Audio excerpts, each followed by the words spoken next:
পাচার ও লুটপাট হওয়া সম্পদ ও অর্থ পুনরুদ্ধারের পর তা জনকল্যাণে ব্যবহারের লক্ষ্যে একটি বিশেষ তহবিল গঠনের নির্দেশ দিয়েছেন অন্তর্বর্তীকালীন সরকারের প্রধান উপদেষ্টা ডক্টর মোহাম্মদ ইউনূস। ওয়ালটন আবারও মিলিনিয়ার অফারে ওয়ালটন ফ্রিজ কিনে আপনিও হয়ে যেতে পারেন মিলিয়নিয়ার। মিলিনিয়ার ছড়াছড়ি দেশ জুড়ে, এটা শুধু ওয়ালটনই পারে। রাষ্ট্রীয় অতিথি ভবন যমুনায় পাচারকৃত অর্থ পুনরুদ্ধারের অগ্রগতি বিষয়ে এক উচ্চ পর্যায়ের বৈঠক অনুষ্ঠিত হয়, যেখানে সভাপতিত্ব করেন অধ্যাপক ইউনূস নিজেই। বৈঠকের পর সিদ্ধান্তগুলো জানান তার প্রেস সচিব শফিকুল আলম।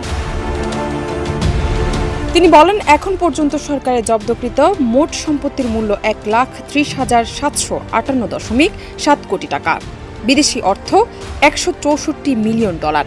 জব্দকৃত অস্থাবর সম্পত্তি আছে 42,614.27 কোটি টাকা, অভ্যন্তরীণ অর্থ $20.7 মিলিয়ন। 1,30,758.7 কোটি টাকা, আর বিদেশে হচ্ছে 164, এটা হচ্ছে অ্যাটাচমেন্ট। অস্থাবর সম্পত্তি হচ্ছে 42,614.27 কোটি টাকা, আর মিলিয়ন ডলারে সেটা হচ্ছে 20.78। এগুলো হচ্ছে ফ্রিজিং।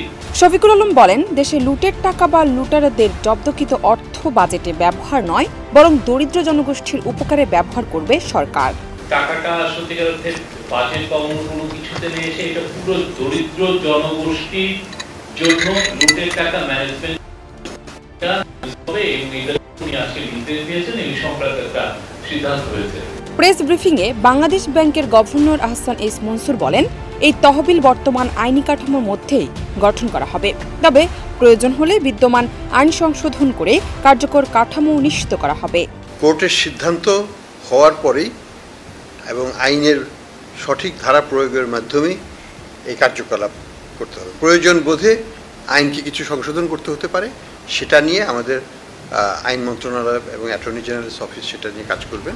তিনি আরও বলেন, আমাদের লক্ষ্য হলো এই অন্তর্বর্তীকালীন সরকারের মেয়াদেই তহবিল গঠন করে কার্যক্রম শুরু করা, তবে এই তহবিলের টেকসই বাস্তবায়নের জন্য ভবিষ্যতে নির্বাচিত সরকারকে তা অব্যাহত রাখতে হবে। জান্নাত নিপু, দেশ রূপান্তর।